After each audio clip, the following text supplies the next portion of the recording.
of what we learned yesterday, which was Friday. So we're studying sequences. And linear sequences are referred to as arithmetic sequences. And the formulas for explicit and recursive are pretty much the same, but there's one little trick. When we start a sequence, we always start with a sub 1, not a sub 0. So when we began this chapter, we had a couple assignments where we used y sub 0. Y sub 0 does not exist anymore. So if I gave you a sequence, 8, 11, 14, 17, and so on. So this would be a sub 1, a sub 2, a sub 3, and a sub 4. And a lot of kids get confused at the difference between n and a sub n. What does a sub n mean? The value of the nth term. So if I look here, a sub 3 is 11. So or 14, sorry. No, I don't understand why you guys get confused. I just don't get it. So a sub 3 is 14. So the value of the third term is 14. So don't get your n's and your a sub n's mixed up. That's bad. If you can't tell the difference between your n and your a sub n, go talk to the health teacher. Wait, the math teacher. Okay, so if I write the recursive formula is exactly like you're used to. So a sub 1 equals 8, and a sub n equals, how do I find the nth term? A sub n minus 1 plus 3. And this plus 3 is referred to as the common difference. Now, in an arithmetic sequence, it's either a common difference that's a constant positive number or a constant negative number. You either add 3 every time or you subtract 7 every time, and the pattern never changes, and it's always adding or subtracting. Okay. For the explicit formula, you're used to y equals mx plus b, which still is true, but we don't use that with sequences. What we use is a sub n equals a sub 0 plus d times n, which is mx plus b, right? But there's a trick. How do I turn this sequence into an explicit equation? Hey, Katie, I got your seat for you. Come sit in. Come on. Come on. I'll publicly, oh, that's fine. You can move.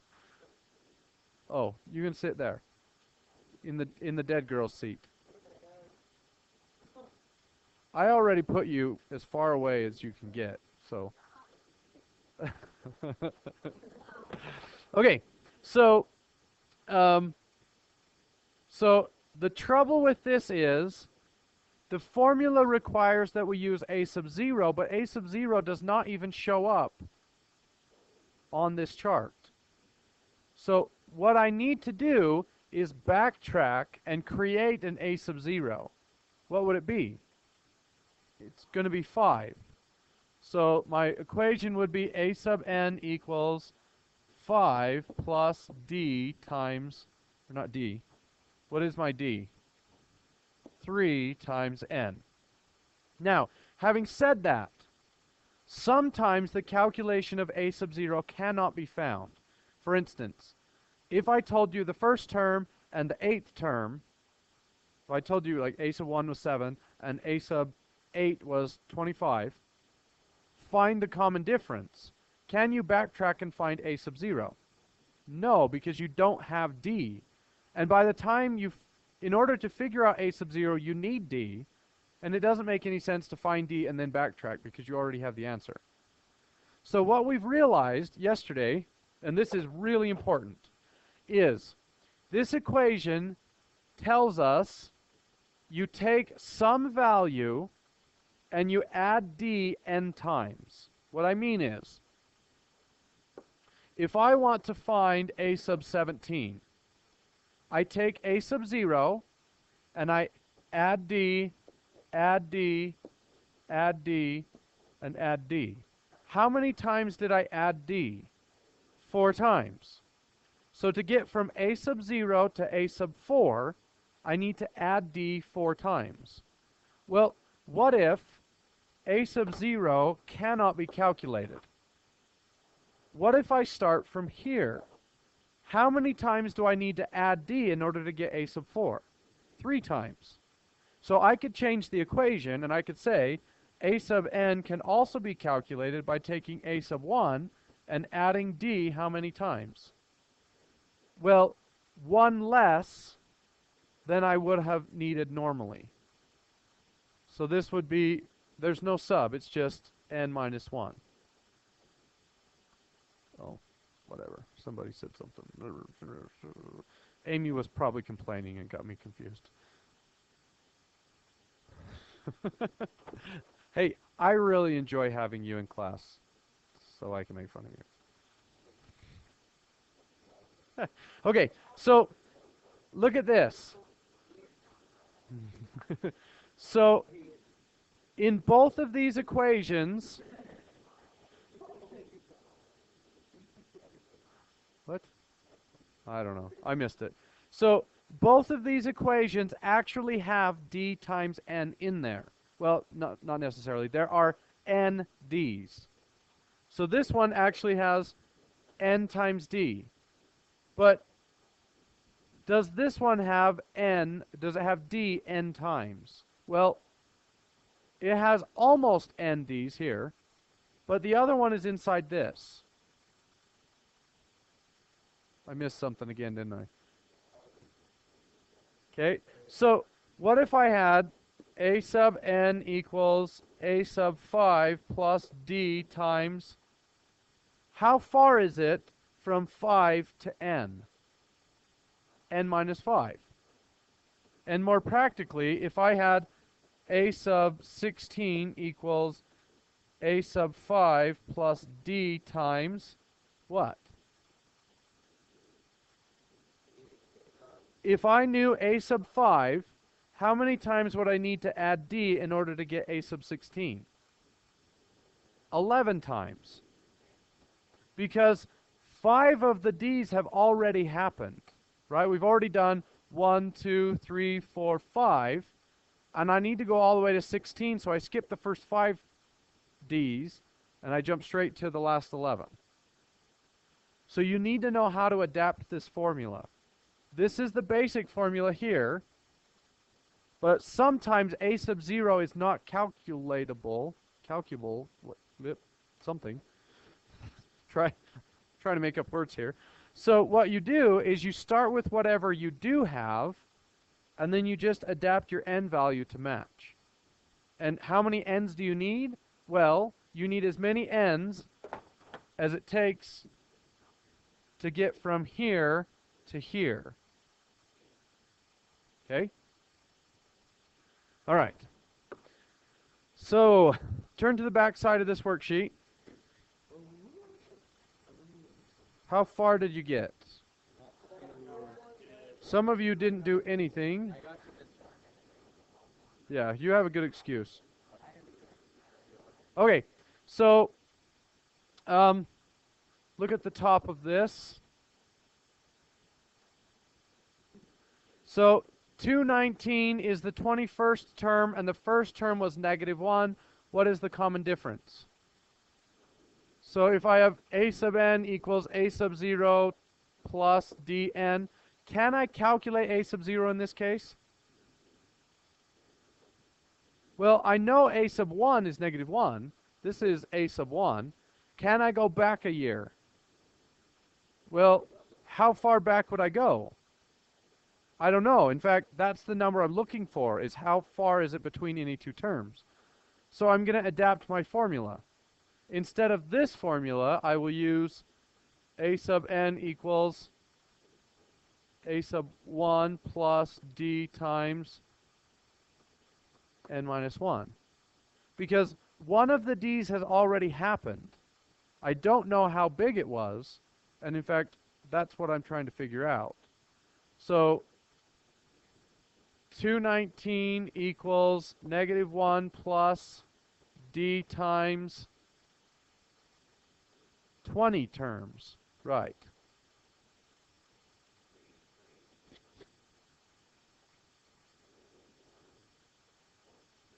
So this is a sub 1, and I need to calculate the common difference 20 more times to get to a sub 21. And then you just solve for n. It's 11, yeah. Okay, so 20, or the next one. Find the 24th term in the sequence in which a sub 1 equals negative 27 and d equals 3. Can I backtrack in this case? Do I know the first term? Do I know the common difference? Yes, so if I backtrack 1 year, I would get a sub 0 equals negative 30. So my answer is just negative 30 plus my common difference times n, which is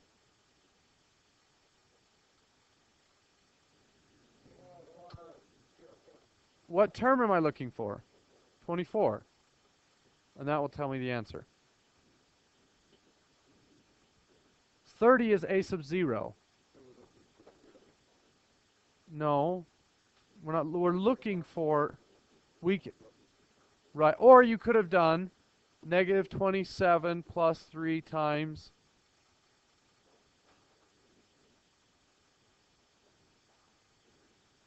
(23), right? So this one, I've already added my first 3. So I need 1 fewer 3s than I had to begin with. So either one of those equations is going to get you the same answer. Okay? So if you would rather memorize this formula, yes. You could just memorize this formula because it's going to show up most of the time. And then you don't have to go back to a sub 0. The trouble is, this is different than the mx plus b formula. So you'd actually have to know 2 separate formulas instead of, so it's a toss-up. Do you want to know 2 formulas, or do you want to know 1 formula and understand how to adapt that formula? And it doesn't matter to me. I mean, it works both ways. Okay, so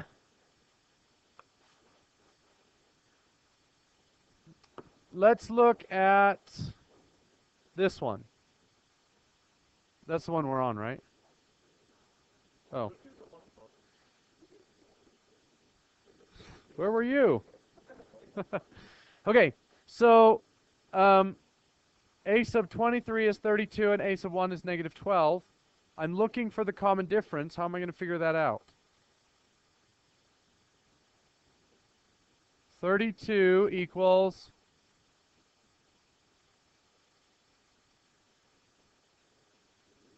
negative 12 plus d times, which is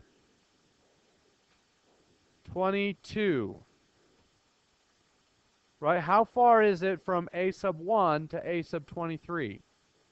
22. I need to add the common difference 22 times.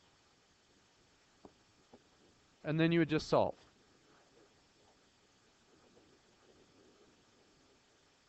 Yeah, but it depends on how it's written. Sometimes you don't have a choice. Okay. All right, this problem. Find the first term in the sequence for which d equals negative 3 and a sub 6 equals 5. What am I looking for? I'm looking for a sub 1. So there are 2 ways to do this. I could say 5 equals, well, how would you do it? 5 equals a sub 1 plus negative 3 times, not negative 5, 5. Why 5? Because how far is it from a sub 1 to a sub 6? 5. So you need to subtract that common difference 5 times. So this would be negative 15, add that over, and I get 20. The other way to do it would be 5 equals a sub 0 plus negative 3 times 6, and that's going to give me negative 20, negative 18, 23, no, positive 23. But what's wrong with this number? That's a sub 0. So if a sub 0 is 23, how would I get to a sub 1? Add the common difference, which is negative 3, which would put me at 20. So you kind of have to decide which way do you want to do it. Do you want to use the old formula and work with a sub 0, or do you want to use the new formula and work with n minus 1? And whatever you prefer, it doesn't matter. Okay. Next one. What is a sub 1 if d is negative 1/3 and a sub 7 is negative 3? How would I set that up? Negative 3 equals a sub 1 minus 1/3 times 6. Now, let's set it up the other way and look and see which one's easier. Negative 3 equals a sub 0 minus 1/3 times 7. Which equation is easier? Top one, definitely. Do you know what 1/3 of 6 is? 2. What's 1/3 of 7? 2.3333, so you definitely don't want to do it that way. So this is just negative 3 equals a minus 2. So a would be, a sub 1 would be negative 1. We getting the hang of this? Okay. Next one's, oh, it's a good problem.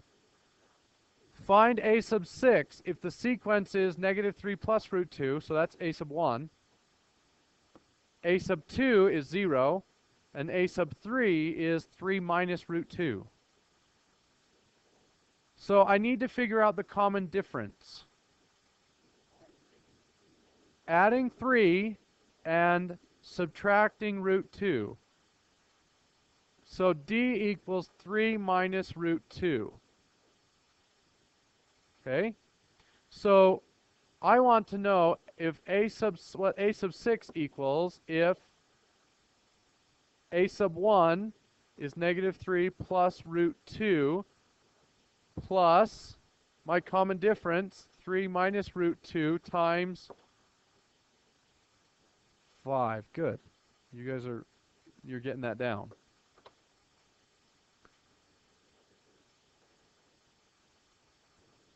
So it's negative 3 plus root 2 plus 15 minus 5 root 2. So negative 3 plus 15 would be 12. Root 2 and negative 5 root 2 is negative 4 root 2. Oh, that is a beautiful 4.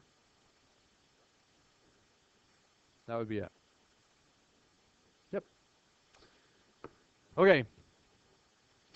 Find the 45th term if the sequence is negative 17, negative 11, negative 5, and so on. So a sub 45 equals,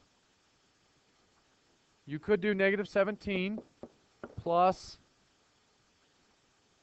6 times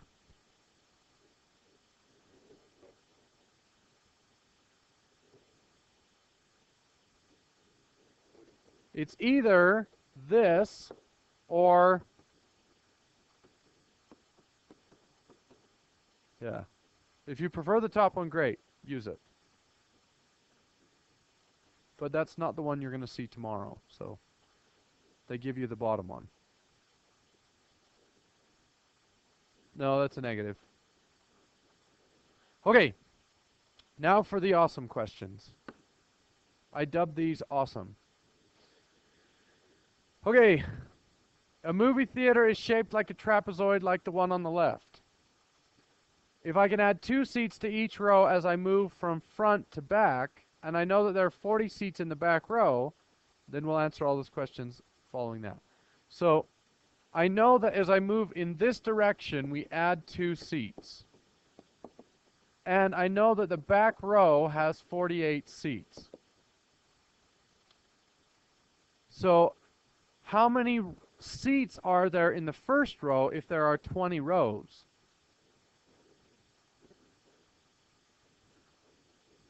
Good. Let's try to write a sequence from the front row backwards. And let's see what happens. So let's say that this row is a sub 1 and this row is a sub n. So a sub n equals a sub 1 plus 2n. Well, it's really n minus 1. Do we like that equation? No, how come? Well, it's actually 48 equals a sub 1 plus 2 times n minus 1. But it's backwards, right? We want to know what the first row is. So let's write it in the other direction. A sub n equals 48 minus 2 times n minus 1. So I want you to go through and answer those questions. How many seats are in the first row if there are 20 rows, 15 rows, 10 rows? And then how many rows will there be if there's 6 in the front or 30 in the front? So go ahead and answer those. What did you get for 20 rows? 10. What did you get for 15 rows? 20. 10 rows. Shouldn't be. Well, because we have the n minus 1 in there, and that changes. It's not proportional. It's linear, but it's not proportional. So yeah, if you find one that doesn't necessarily mean it's proportional with all the others. Okay, how many rows would there be in the theater if there are 6 seats in the front row? 22. How many rows will there be if there are 30 seats in the front row? 10. Okay, now for my favorite question. And you guys aren't going to know how much of a genius I am because I figured this out in a way. Anyway, you're not going to appreciate it. I'll try to explain it to you, but you'll understand what's happening. You just won't think I'm smart. Okay, so in this theater, how many rows can there be? Well, we need to figure out if there are 48 in the last row and we subtract by 2, how many seats are there in the first row if we maximize the size of the theater? There have to be 2. Why not 1? Because all of the seats will be even. The number of seats per row will be even. So if you 48 minus 2 minus 2 minus 2, you'll get down to 2, and then you subtract 2 more and you get 0. And you can't go into the negatives. So if we figure 2 equals 48 minus 2 times n minus 1, I solve this and I get n equals 24. So this means there are 48 in the last row and there are 2 in the front row. Now we could do 2 plus 4 plus 6 plus 8 plus 10 plus 12, but then I'd call you foolish. Right? That's silly. There's got to be an easier way. And the easier way comes in when we know that the distance from here to here is 24. So can you figure out a way to calculate the total number of seats without adding them up? Okay, and I'm going to give you a second to work on that, and then I'll give you another hint and give you a second to work on it. So look up here. Katie is going to explain how she came up with the answer, and she does have the right answer. We'll explain it 2 different ways, and the way that I used to do it didn't make any sense. Well, anyway, you'll see. Okay, go for it, Katie.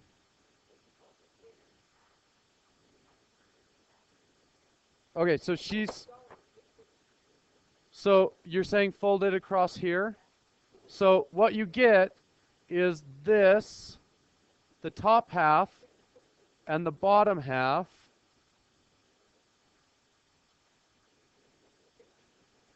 Do you guys see that? So this is 48. Oh. Maybe. Okay, so this is 48, and this is 2, and this is 2, and that's, well, it's not really. It's, I can't win. So 48 and 2, and this would be like 25 and 25. 26 and 24, yeah. Okay, 26 and 24. Okay. No, it would be 24. Okay, so Katie has rearranged this into a rectangle, and she says, well, this is just a rectangle with 50 and 24, or not 24, it's 12. So 50 times 12 is 600. That's it. Okay? Now, back when I studied this and taught it for years, we memorized a formula. Well, I say memorized as in we used a formula, and every year I had to look it up. In fact, I asked all the other math teachers in the building. They don't have the formula memorized either until now. So Katie realized a way to turn this trapezoid into a rectangle, and then she just multiplied it. Okay, and if that makes sense to you, go ahead and do it that way. Let me show you another way to do that. It's the same basic idea. So what I'm going to do is turn this trapezoid into a rectangle using a different method. I'm going to cut this off and then flip it upside down and stick it right here. So now I have a rectangle that's that big. Okay? But it's not as obvious what the width of this rectangle is. What's the height? 24. What's the width? I don't really know yet. Well, I know the original was 48 and the original was 2. So what is the width of the new rectangle? Well, it's not 46. Well, look at it this way. This little distance here is right here.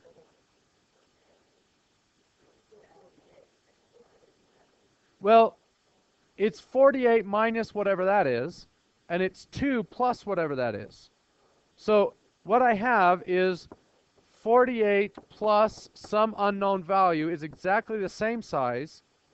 Wait, that's minus. 48 minus some unknown value is exactly the same size as 2 plus that same unknown value.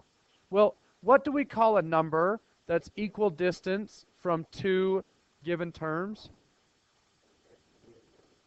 And the midpoint, also known as the average. Right? We want some number that is just as far from 48 as it is from 2. Well, that would be the average. How do you find the average? 48 plus 2 equals 50.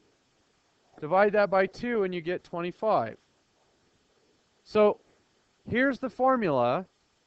The formula is take your rows and times it by the average of the first row and the last row. Well, what's the name of the first row? A sub 1 plus A sub n over 2. Now, what we have just figured out, listen up guys, what we've just figured out is the area of a trapezoid. And for years, I taught the area of the trapezoid, and we'll get there, I think, did we do it last year? Or sometime you'll see it. And in a trapezoid, you have base 1 and base 2, and then you have some height. And the area is h times the average of the two bases, b1 plus b2 over 2. Well, translated over into sequence form, every arithmetic sequence looks like a movie theater. You're either adding seats, the same number of seats, or subtracting the same number of seats. So instead of h and b1, b2, it's n times a sub 1 plus a sub n over 2. So for years, I was teaching this formula, and nobody made the realization. In fact, I looked it up on the internet. Nobody teaches this. but it's the same formula. To find the sum of an arithmetic sequence, which is something we're going to do a lot, in order to find the sum, you average the first row and the last row, and then you times it by the number of rows. It's that easy. So all you need is the length of both endpoints. You need the first term in the sequence and the last term in the sequence. Find the average, and then times it by the number of terms in the sequence. And the nice thing is there's no n minus 1 here. It's n. You times it by n, because that is the number of rows. Well, if you had a sub 6, and then you called this a sub 10, then your n value is going to be 4. So if you start anywhere other than, right, if you're finding the sum of the 4th term to the 10th term, your n value becomes 6, because those first 4 terms aren't part of the function. And that's a good question. Trapezoids have to be positive, but sequences can be negative. In fact, they can start positive and end negative, and the cool thing is, this formula works no matter what. Yeah. So really, this is more powerful than that, because trapezoids cannot have negative space, at least not in secondary 3. In calculus, they can. You can have negative space in calculus. Yeah, calculus, you do whatever you want in calculus. Okay. No homework tonight.